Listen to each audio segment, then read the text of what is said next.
अभी हाल ही में जन एक्सप्रेस की क्राइम एक्सप्रेस में आपने देखा होगा कि थाना जाजमऊ क्षेत्र में रहने वाले एक बाबू नाम के पीड़ित ने कुछ लोगों पर गंभीर आरोप लगाए थे और बताया था कि उन लोगों के द्वारा उसके साथ जानलेवा हमले जैसी घटना की गई, जिस मामले में थाना जाजमऊ में मुकदमा पंजीकृत है, उन्हें गिरफ्तार नहीं किया जा रहा है और उनका आपराधिक इतिहास बड़ा लंबा चौड़ा है। हमने जन एक्सप्रेस की क्राइम एक्सप्रेस में इन आरोपियों की क्रिमिनल हिस्ट्री दिखाई थी और यह बताया था कि इनका बड़ा आपराधिक लंबा चौड़ा इतिहास है।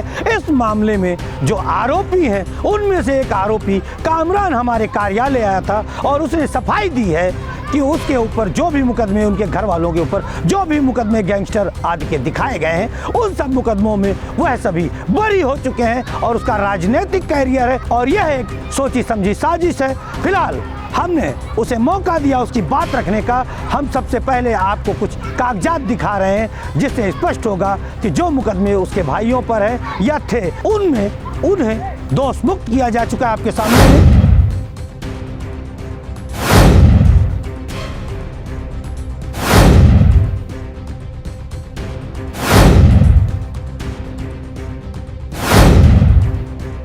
तो देखा आपने, हमें जो कामरान ने अदालती आदेश उपलब्ध कराए थे उनकी प्रतियां हमने आपको दिखाई हैं। हमारा उद्देश्य यानी कि जन एक्सप्रेस का उद्देश्य नहीं है किसी की भी छवि को धूमिल करना। अगर कोई अपना पक्ष रखना चाहता है तो हम उसे जरूर दिखाएंगे, जैसा हमने कामरान के पक्ष को दिखाया है। चलिए कामरान की जुबानी सुनाते हैं कि वो क्या कुछ कहना चाहता है। मेरा नाम मोहम्मद कामरान है, मैं पूर्व प्रत्याशी जजमूत्री वार्ड 96। जी, क्या मामला है आपका? मेरा मामला दरअसल एक मुकदमा मेरे व मेरे परिवार पे समाजवादी पार्टी के नेता बाबू पुत्र शाकिर ने लिखवाया था, जो 803/2020 सन 2020 में लिखवाया गया था।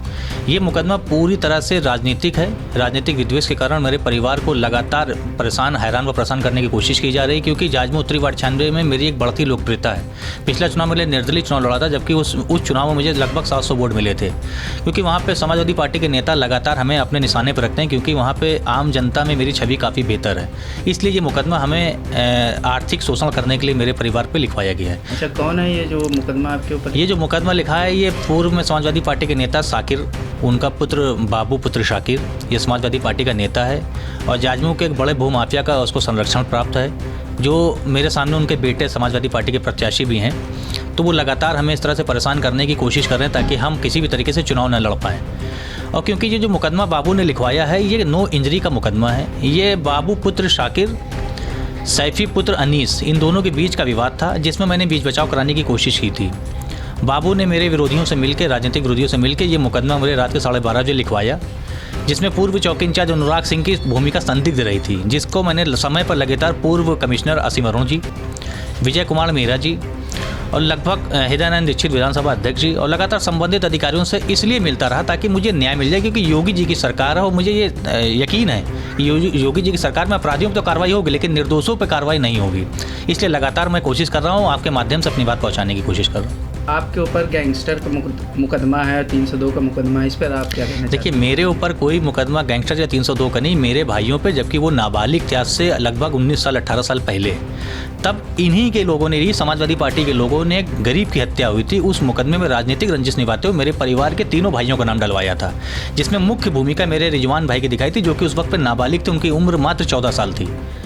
कोर्ट में मामला गया, न्यायपालिका ने हमें भरोसा दिलाया कि आपके साथ न्याय होगा। हम लोगों ने लंबी लड़ाई लड़ी और हम लोगों का मुकदमा जजमेंट हुआ, जिसमें 302 गैंगस्टर गुंडा एक्ट, उसमें 7 मुकदमे लगे गए थे, जिसमें से 13 मुकदमे जो आज तक मेरे परिवार पर लगे गए, 10.5 मुकदमे उसमें जजमेंट होकर बाइज्जत बरी कर दिए गए।